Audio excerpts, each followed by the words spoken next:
मानिकपुर गांव में सर्दी का कहर उतर चुका था। सूरज दिन में भी जैसे घने कोहरे के बीच छिपा रहता। सवेरे सवेरे खेतों पर ओस की बूंदें मोतियों की तरह चमकती और हवा में बर्फ जैसी ठंड घुली रहती। हर घर में लोग अंगीठी जलाकर बैठे थे, पर एक कोने में टूटी झोपड़ी में हरिया और उसकी पत्नी रोहिणी और उनका बेटा किशोर रहते थे और ठंड से कांपते रहते। अरे हरिया, लकड़ियाँ सारी भीग गई है, चूल्हा जल ही नहीं रहा। किशोर को भी ठंडी लग रही है और वह ठंडी से बहुत कांप रहा है। हाँ रोहिणी, रात में कोहरे के कारण सब लकड़ी गीली हो गई है। थोड़ा इंतजार करो, मैं जंगल जाकर सूखी लकड़ियाँ ले आता हूँ। माँ, मुझे बहुत ठंडी लग रही है, मेरे हाथ पैर बहुत ठंडे हो रहे हैं। रोहिणी के पास 2 कंबल से, एक पतला और एक फटा हुआ था, पर माँ का दिल हमेशा सबसे बड़ा होता है। हरिया लकड़ी लेने के लिए जंगल की ओर जाता। गांव की गलियां सुनसान थी, हवा में धुंध, पेड़ों पर बर्फ की परत, चारों तरफ हल्की हल्की ओस की बूंदें थी। मंदिर के पास सिर्फ बाबा बैठे थे, जो अंगीठी में लकड़ियां डाल रहे थे। अरे हरिया बेटा, इतनी ठंड में कहाँ जा रहा है? बाबा, किशोर बहुत बीमार है, घर में लकड़ियाँ भी खत्म हो गई है, इसलिए मैं जंगल की ओर जा रहा हूँ ताकि कुछ सूखी लकड़ियाँ ला सकूं। हरिया बेटा, ठंड से बचने के लिए लकड़ियाँ चाहिए, पर जिंदा रहने के लिए हिम्मत भी चाहिए। आपका आशीर्वाद है बाबा। याद रखना हरिया बेटा, इंसानियत की गर्मी सबसे बड़ी होती है। ये ठंड भी इंसानियत के आगे हार मान जाती है। हरिया घर लौटकर चूल्हा जलाता है, पर रात होते होते किशोर का बुखार और बढ़ने लगता है। उसका शरीर भी तपने लगता है और सांसें भी तेज चलने लगती है। हरिया, किशोर की हालत बहुत बिगड़ रही है, वैद्य को बुलाओ, नहीं तो हमारे बेटे की हालत और भी ज्यादा बिगड़ जाएगी। वैद्य तो गांव से 2 मील दूर दूसरे गांव में रहते हैं और अभी रात में ठंड भी बहुत बढ़ रही है, लेकिन फिर भी मैं जाता हूँ और वैद्य जी को लेकर आता हूँ। तुम चिंता मत करो। मुखिया जी, मेरा बेटा किशोर बहुत बीमार है, मुझे अपने बेटे के लिए पास के वैद्य को लेकर आना है, जिसके लिए मुझे आपकी बैलगाड़ी चाहिए। अरे हरिया, इतनी रात में बैलगाड़ी? बैल तो ठंड में मर ही जाएंगे। सुबह तक का इंतजार कर ले, फिर चले जाना। मुखिया जी, बस एक बार मेरी मदद कर दीजिए, मेरा बेटा अच्छे से सांस नहीं ले पा रहा है, मुझे जल्द से जल्द वैद्य को लेकर आना होगा। नहीं हरिया, मैं इतनी रात को तुम्हें बैलगाड़ी नहीं दे सकता, रात बहुत हो गई है। जाओ, बैलगाड़ी चाहिए तो सुबह आना।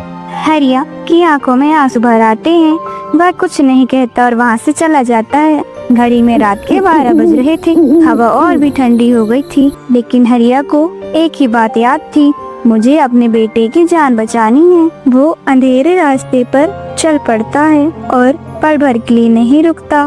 वैद्य के घर पहुंचकर दरवाजा खटखटाता है और बोलता है, वैद्य जी, मेरा बेटा मर जाएगा। अरे हरिया, तुमने अपनी क्या हालत बना रखी है? तुम इतनी रात को यहाँ क्या कर रहे हो? कोई परेशानी तो नहीं है? वैद्य जी, मेरे बेटे किशोर को बहुत तेज बुखार आया है और वह अच्छे से सांस भी नहीं ले पा रहा। आप जल्दी मेरे घर चलिए ना। हरिया, तुम यहीं रुको, मैं अपना दवा का थैला लेकर आता हूँ। तुम घबराओ मत, हम जल्द से जल्द तुम्हारे घर पहुँच जाएंगे। ठंडी रात में वैद्य जी और हरिया चल पड़ते हैं। रास्ते में हवा का झोंका सुई की तरह चुभ रहा होता है, पर वैद्य जी और हरिया की हिम्मत ने ठंड को भी मात दे दी। जब वे घर पहुंचते हैं तो किशोर बेहोशी की हालत में रहता है। रोहिणी का रो रो कर बुरा हाल हो चुका होता है। किशोर और रोहिणी की हालत देखकर वैद्य जी बोलते हैं, हरिया, जल्दी गर्म पानी लेकर आओ, मैं दवाई देता हूँ। इससे कि बुखार धीरे धीरे कम हो जाएगा और इससे जल्दी किशोर होश में आ जाएगा। रात भर वैद्य जी हरिया की झोपड़ी में रुके रहते हैं और आग जलाकर किशोर को गर्म रखते हैं। बाबा भी मंदिर से आकर हरिया की झोपड़ी के बाहर आग जलाते हैं। अगले दिन जब सुबह होती है, सूरज निकलता है तो पूरे गांव में बात फैल जाती है। वैद्य जी ने रात भर ठंड से जूझकर एक बच्चे की जान बचाई। लोगों ने देखा कि इंसानियत क्या होती है। इस घटना के कुछ दिन बाद ठंडी के कारण मुखिया जी की पत्नी का भी स्वास्थ्य खराब हो जाता है। इस बात को सुनकर घर के पास से गुजरता व्यक्ति कहता है, मुखिया जी, सुनने में आया आपकी पत्नी की तबीयत बहुत खराब है।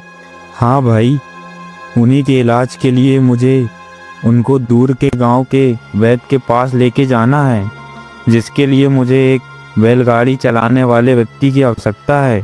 हाँ मुखिया जी, मैं एक ऐसे व्यक्ति को जानता हूँ जो आपको और आपकी पत्नी को समय में वैद्य के पास पहुँचा सकता है। हाँ भाई, मुझे उसका नाम जल्द बताओ। मुखिया जी, उसका नाम हरिया है। मैंने तो हरिया को बैलगाड़ी देने से एक दिन मना कर दिया था, और मुझे जब आज उसकी जरूरत है तो वह मेरी मदद क्यों ही करेगा। लेकिन फिर भी मुखिया हरिया के घर जाकर हरिया से कहता है, बेटा हरिया, मेरी पत्नी की तबीयत बहुत खराब है, उसे जल्द से जल्द दूसरे गांव के वैद्य के पास लेके जाना है। इसलिए आज तुमसे मदद मांगने आया हूँ, क्योंकि तुम ही हमें समय में वैद्य के पास पहुँचा सकते हो। ठीक है मुखिया जी, जल्दी चलिए। इतने में हरिया, मुखिया और उसकी पत्नी तीनों बैलगाड़ी में बैठकर वैद्य जी के पास जाने लगते हैं। जैसे ही तीनों वैद्य जी के घर पहुंचते हैं तो मुखिया वैद्य से कहता है, देखिए वैद्य जी, मेरी पत्नी को क्या हुआ, इसकी तबीयत बहुत खराब है। इस बात को सुनकर वैद्य जी मुखिया की पत्नी का इलाज करते हैं, जिसके बाद तीनों बैलगाड़ी में अपने गांव वापस आ जाते हैं।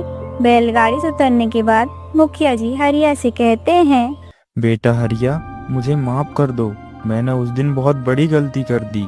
मैंने अपने डर को इंसानियत से बड़ा समझ लिया, लेकिन फिर भी तुमने आज मेरी मदद की। तुम चाहते तो मेरी मदद करने को मना कर सकते थे, पर तुमने फिर भी अपनी इंसानियत दिखाई। मुखिया जी, गलती तो इंसान से ही होती है, पर किसी की जान से बड़ी कोई गलती नहीं होती। इसके बाद मुखिया जी गांव में पंचायत की बैठक कराते हैं, जिसमें वे सभी गांव वालों से बोलते हैं, अब से गांव का कोई भी व्यक्ति ठंड से नहीं मरेगा। आज मैं पंचायत में आदेश देता हूं, हर गरीब परिवार को गर्म कपड़े, कंबल दिए जाएंगे, और इसके साथ साथ गांव में एक वैद्य की व्यवस्था की जाएगी। उस साल गांव की ठंड सबसे भयानक थी, पर उसने सबको एक सीख दी, गर्म कपड़ों के साथ साथ नरम दिल भी होना जरूरी है।